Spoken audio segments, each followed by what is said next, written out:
injili. Ukiniangalia unaweza ukahisi huyu mama ni kijana, lakini nina watoto 4 alafu wako chuo kikuu. Jina la Bwana libarikiwe. Mtoto wangu wa mwisho yuko form 4. Hivi uone kwa Yesu ni raha?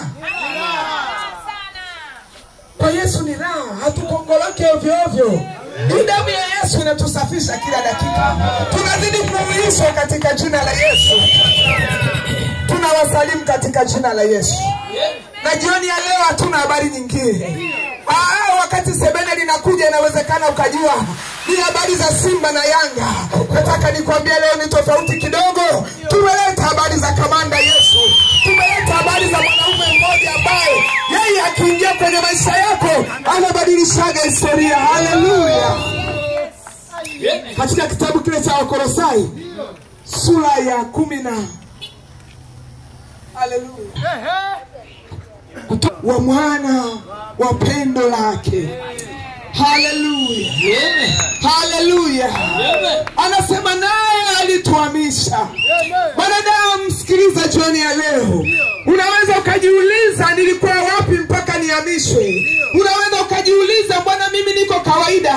Mbona mahali nilipozaliwa ndipo nilipo? Nataka nikuambie mwanadamu yoyote asili yake ni mwanaume mmoja ambaye yeye aliaminiwa kwenye bustani ya Edeni. Na mwanaume huyu Biblia inamueleza kwamba alikosea. Jina la Bwana libarikiwe. Na sisi tu sehemu kwenye damu yake.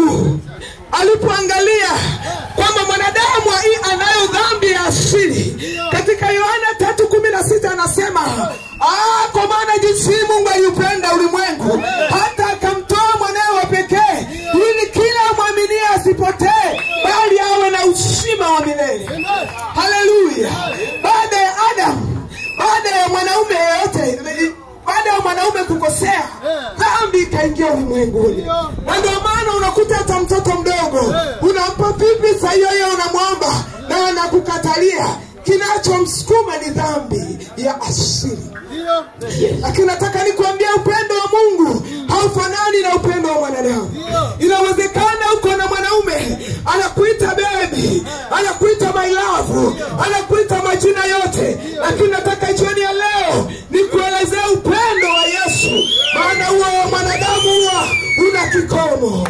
Inawezekana alikupenda ukiwa na shapu nzuri. Inawezekana alikupenda ukiwa na rangi nzuri. Inawezekana alikupenda ukiwa na fedha. Lakini nimemleta mwanaume aliyetupenda bila sababu. Jina la Bwana libarikiwe. Mwanaume huyu anaitwa Yesu. Yeye akaingia kwenye maisha yako, huwa anabadilisha historia. Yeye akiingia kwenye ndoa inakuwa salama.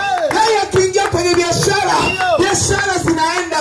Yeye akiingia kwenye elimu, watoto wanafanikiwa katika jina la Yesu. Siku akatuleta kwenye ufalme wa Bwana wa pendo lake. Na kwa huyu Yesu Kristo tunao ukombozi wa dhambi. Haleluya. Haleluya. Hebu nikuombe, Bwana wa maeneo haya, fika mahali, geuka kwa Yesu. Upendo wa mwanadamu una kikomo. Ulikuwa unaitwa baby, leo unaitwa fulani. Unabewa mwanamke japa. Haleluya. Anafika mahali anasema lile mbuzi limeishiwa, halina kitu chochote. Hebu kimbia kwa Yesu ili mahusiano yako yawe salama. Nataka nikwambie, ukitaka umama mzuri na Yesu, ukitaka ubinti mzuri na Yesu, ukitaka ndoa njema na Yesu, hapo nataka nikwambie umepigwa. Haleluya. Hakuna namna unaweza kulinda ndoa yako. Hakuna namna unaweza kulinda watoto wako. Tuko kwenye kizazi kilichoharibika.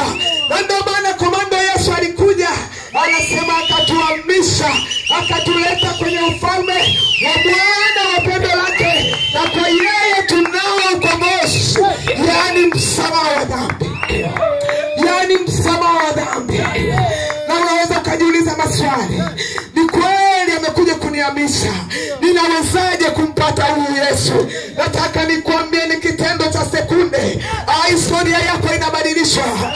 Jina lako linahamishwa kwenye kitabu cha hukumu na linaingizwa kwenye kitabu cha uzima. Na hata ukifa kufa leo, mbingu ni ya kwako. Jina la Bwana libarikiwe. Nataka nikwambie Bwana wa maeneo haya, nataka nikwambie kwamba jehanamu ipo. Hatuna sababu ya kukufariji. Ukimkataa Yesu, jehanamu inakuita.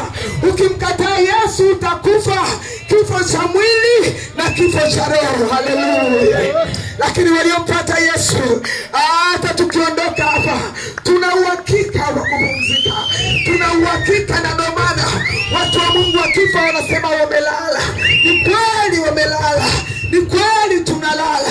Chagua Yesu jioni ya leo, maana yeye peke yake ndiye mwenye mbingu ya kukupeleka. Amen.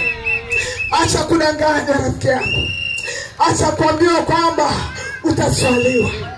Acha kuambia kwamba wewe kwa sababu ni mtoaji mzuri mbingu ni ya kwako. Nataka nikwambie hakuna hiyo biashara.